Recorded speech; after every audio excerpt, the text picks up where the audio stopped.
안녕하세요. 요즘 뉴스 보면 검찰개혁 이슈로 정말 뜨겁죠? 민주당 안에서도 정부와 지도부의 안이 맞다, 법사위원들의 안이 맞다며 갈등이 깊은데요. 도대체 무엇이 핵심인지, 그리고 저는 이 갈등을 어떻게 보는지 정리해 보겠습니다. 먼저 검찰개혁, 왜 반드시 해야 할까요?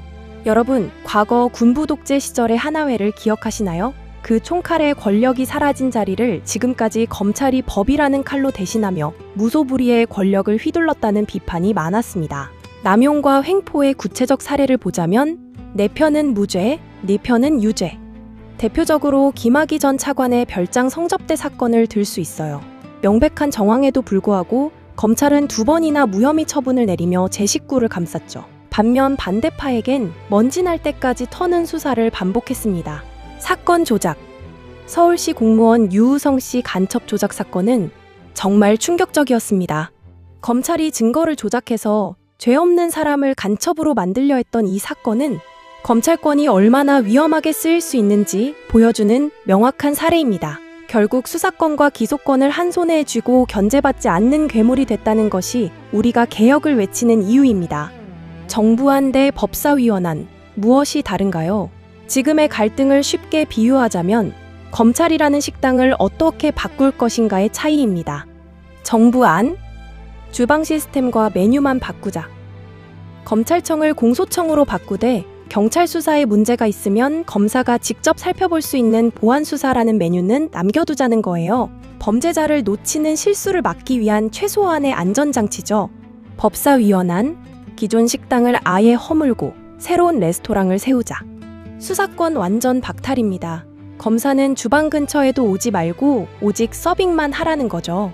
이름도 공소청으로 완전히 바꾸고 인적 쇄신까지 요구하는 아주 강력한 신축 공사안입니다.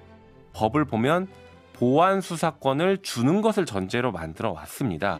지금의 검찰보다 더 강력한 공소청이 탄생할 수 있다. 피해자였던 그들이 왜 온건파가 됐을까?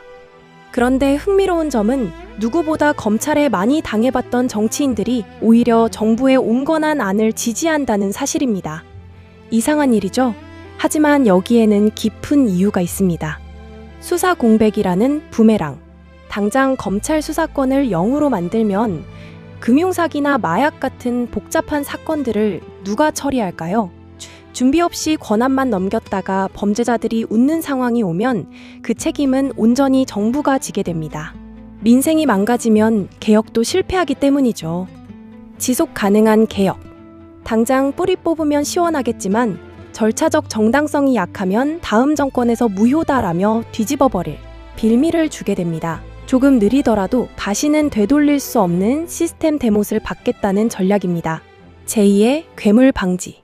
우리는 이미 검찰의 권력 남용을 뼈저리게 경험했습니다. 그래서 그 권력을 단순히 경찰에 몰아주는 것이 정답이 아님을 잘 알죠. 똑같은 실수를 반복하지 않기 위해 경찰에 대한 철저한 견제와 균형을 맞추는 것이 더 중요하다고 판단한 것입니다. 권한을 다 뺏는 게 중요한 게 아니라 검찰이 원래 해야 될 기능들을 수사 과정에서 억울한 피해자가 나오지 않게 하고 국민 모두의 인권을 보호하는 게 검찰의 기본적인 책임입니다. 저의 결론. 합의를 통한 단계적 개혁. 결국 결론은 합의를 통해 결론에 이르러야 한다고 생각합니다. 정부안 지지자 역시 마음속으로는 법사위안을 지지한다고 생각합니다. 다만 방법론적으로 약간 다를 뿐이죠. 저 역시 마음 같아서는 결자해지 차원에서 강경한 개혁으로 뿌리를 뽑고 싶습니다. 하지만 국정 운영은 현실이죠. 그래서 저는 이런 로드맵을 지지합니다. 우선 정부안을 선택해 안정적으로 연착륙합시다. 수사의 구멍을 막아 국민의 불안을 해소하는 것이 먼저입니다. 그 다음 단계별로 강경파의 안을 향해 나아갑시다. 시스템이 안착되는 것을 보면서 남은 권한들을 하나씩 정리해 나가는 방식이죠. 나중에 또 당하면 어쩌나 하는 걱정도 들지만 싸움만 하다가 한 발짝도 못 나가는 것보다 확실하게 한 걸음씩 나아가는 것이 가장 합리적이고 지혜로운 길이라고 믿습니다. 여러분은 어떻게 생각하시나요? 시원한 사이다 개혁이 답일까요? 아니면 안전한 단계적 개혁이 답일까요? 댓글로 여러분의 소중한 의견을 들려주세요. 오늘 영상은 여기까지입니다. 저는 다음 영상에서 더 유익한 내용으로 돌아오겠습니다.